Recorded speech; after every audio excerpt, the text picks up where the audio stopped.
Hi, my name is Gillespie. Thank you for tuning into my YouTube channel. The title of this message is called Waiting for the Person That God Has for You. But how long are you willing to wait? 1, maybe 2 years? But what if it takes 5, even 10 years for God to bring that person to you? Are you still willing to wait? Well, the answer should be as long as it takes. That way you will never have any regrets. I find this to be true for so many of us. Sometimes what God will do to bring that person to us, sometimes he'll say, don't move, and he'll place us in a box, or he'll place us in a place where we're not supposed to move, until he brings that person to us. But what ends up happening is so many of us, we end up going out of that place and we start searching on our own for that person that God has for us, and we end up just making things worse. In fact, what many of us end up doing, we end up settling for someone. The first person that we come across, the first person that we lay our eyes on, and we try to convince ourselves that this is it. This is the person that God has for us. But I want you to know, so many people have made that mistake, and they don't realize that they're in a settled relationship. They're with a second and third choice, or best person this person that God never intended for you to be with. And in most cases, we never end up meeting that person that God has for us. I've heard so many people say that everything is going to work out in the end. God's going to work it all out in your favor. It's true when we're obedient. But if you're not obedient and you don't stay in that place, how are you going to find that person that God has for you? Because so many of us have walked out of that place where God told us to wait in, and we end up settling and marrying the first person that we came across. There are so many Christians today that are walking around in unequally yoked relationships. Now, some of you may say, how can that be? Because we're both Christians. But I want you to know that just because you're Christians, you're both Christians, it doesn't mean that that's the person that God has for you.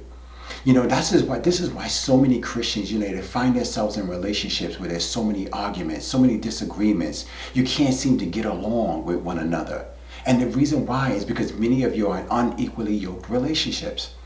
Now, think about this. I'm sure many of you have said to yourselves to convince yourselves that you made the right decision in marrying that person, that everyone argues. All couples argue. And I hear this so much.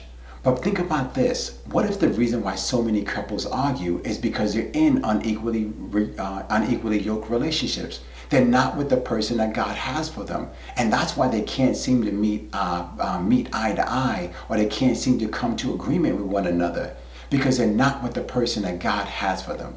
And I think this is the case for so many Christians. So many Christians, because they walked out of that place, because they got tired of waiting, they find themselves being unequally yoked with someone that they should have never married. When God brings that person to you, I want you to know that you're not going to be in such disagreement. You're going to be in harmony with one another. I'm not saying you're never going to have arguments or disagreements, but it's not going to be like so many of you are having in your relationships, where it's a constant fight.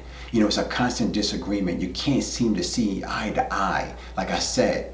But I want you to know, going back from the beginning in the Bible, when God caused Adam to fall asleep because he saw that he needed a helpmate, what God did was that he caused him to fall asleep, and he took a rib from his body and he formed a woman out of that rib. And then what did he do? He took that woman and brought her to Adam. And the Bible says this is why a man leaves his mother and father and becomes one with his wife.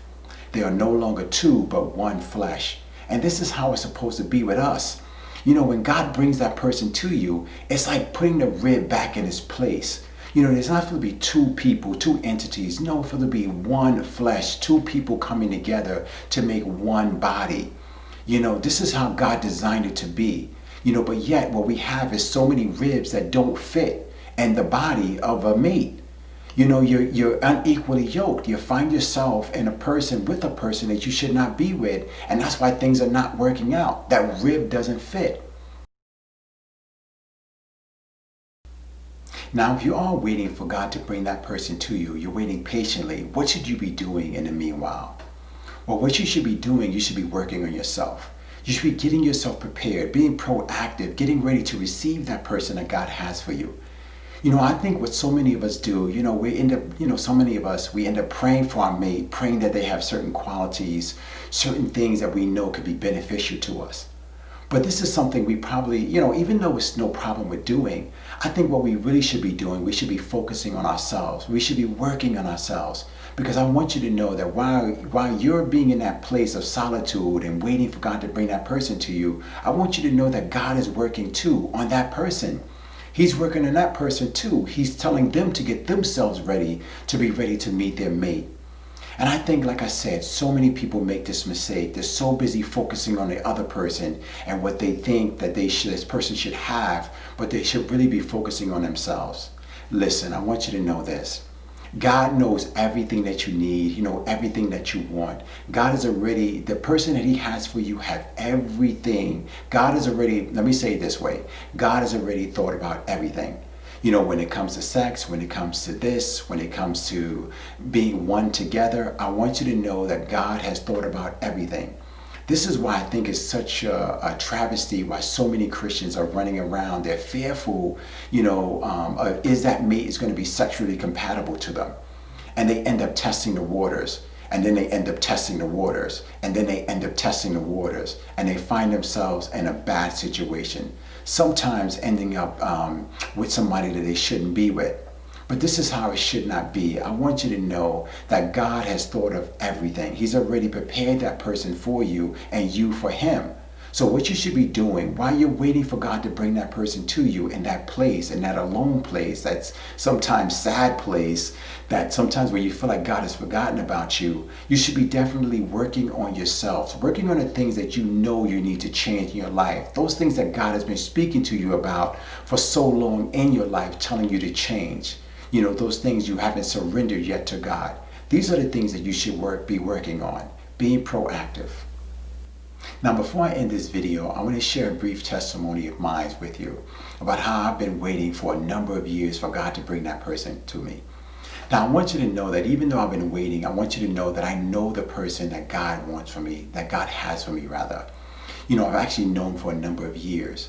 And I want you to know that what happened was that, I got tired of waiting one day. And I got tired of, hoping and believing that one person is it or one person is the person. And what I did, I just asked the Lord, simply, I just asked the Lord, show me who the person is that you have for me. Show me my wife.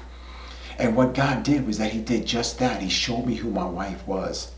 Now, I want you to know that sometimes you may think that that's a good thing, but it's not necessarily a good thing, because knowing who that person is and not being able to be with them, not being able to date them or go out with them is not necessarily a good thing. But that's exactly what I had to do.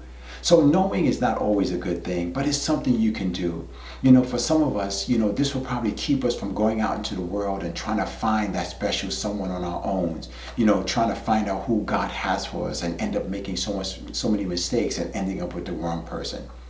I've heard so many people say to me, because I've been waiting, because I know who it is, so many of my friends, with good intentions have told me, why don't you date? You're doing it the wrong way.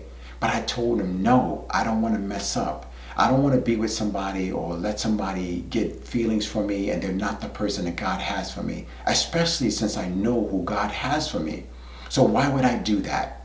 So what I've done for a number of years, I've literally stayed by myself. I've literally stayed in that place that God has told me to stay and not move. Now, I'm not saying that it's been easy, but it's actually have been hard on many times and on many occasions. I've complained to the Lord. I told the Lord how I've gotten tired of waiting. But God always gives us, He always gives us the strength. He's always given me the strength to carry on, to press on, when I've grown a little weary and tired of waiting. God knows just what to say. He knows just what to do to get us back on track so that we can wait for that person that God has for us. And that's just what you can do. If you're wondering who that person is that God has for you, you could do the same thing that I did. Just ask the Lord to show you who that person is that He has for you. And I believe in most cases that God will definitely show you who that person is. But like I said, it's not always a good thing. Knowing is not always the best thing. But if there's something you want to do, I would definitely suggest you do it and maybe give you a little peace and help you to stay still. So I hope you like this video. I pray you like and subscribe and share this video with others if it's truly blessed you. So thanks for watching. God bless.